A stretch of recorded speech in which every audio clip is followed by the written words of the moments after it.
Torso measurements are required for vests, bodysuits and sternal straps. For vests with sleeves, it's preferable to measure the arms first with the moss or purple paper tapes, marking the height of the top tape with the Jobskin body marker highlighter.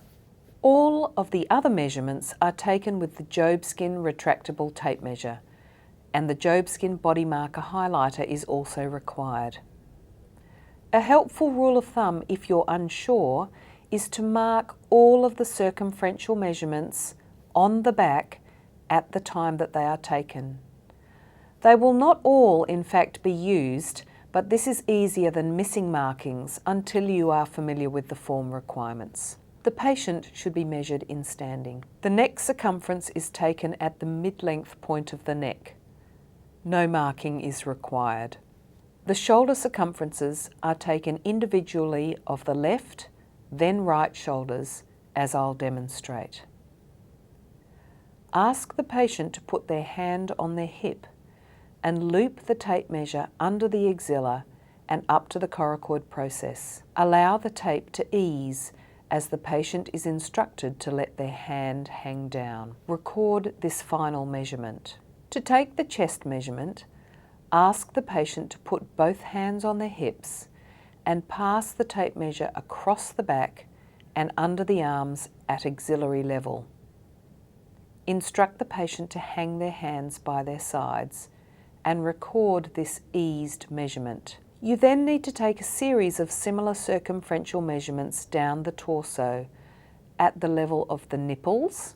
Women should wear a bra for vest measuring.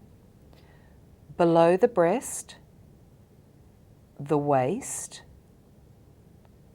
the largest point of the belly, and the end of the support. All of these levels need to be marked. Linear measurements are then taken for these markings and are taken at the back, allowing the tape measure to hang free from C7, first to the nipple line, then to just under breast, to the waist, to the largest point of the belly, and to the end of the support. 2 additional measurements are taken across the back. Imagine that a plumb line is hanging from the centre of each axilla. Measure from one plumb line to the other across the back at the axillary level, and then across the back at the waist. These are the side seam to side seam measurements. The shoulder width circumference is taken on one side only, unless there is a very marked difference, from the base of the neck to the coracoid process.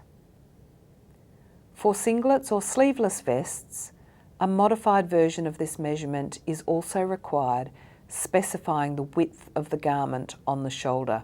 For vests with sleeves, a measurement is required from the base of the neck over the coracoid process to the marking of the top arm tape. This enables the 2 measurement sets, paper tape and torso measurements, to mesh. The final measurement required, whether male or female, is just under breast to the waist on the front. Note too that the form requires a bra cup size for a female vest. This does not need to be measured, just recorded based on patient report. Some vest options or modifications may require additional measurements.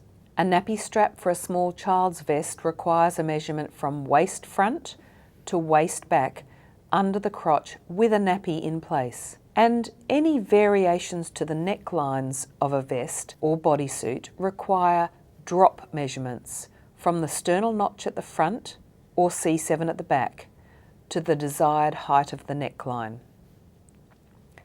An additional measurement is required for a protuberant abdomen, which is a contour from the sternal notch to the end of the garment. If a sternal strap is required, in addition to the neck circumference and circumference under breast measurement, which are taken as just demonstrated, the following measurements are required. The circumference at the base of the sternal strap, the length drop or scoop from the sternal notch, the top of the shoulder to just under breast, at the back, and the top of the shoulder to the end of the garment, also at the back. All measurements should be recorded on the form as they are taken, and then the forms completed as explained in the introductory video.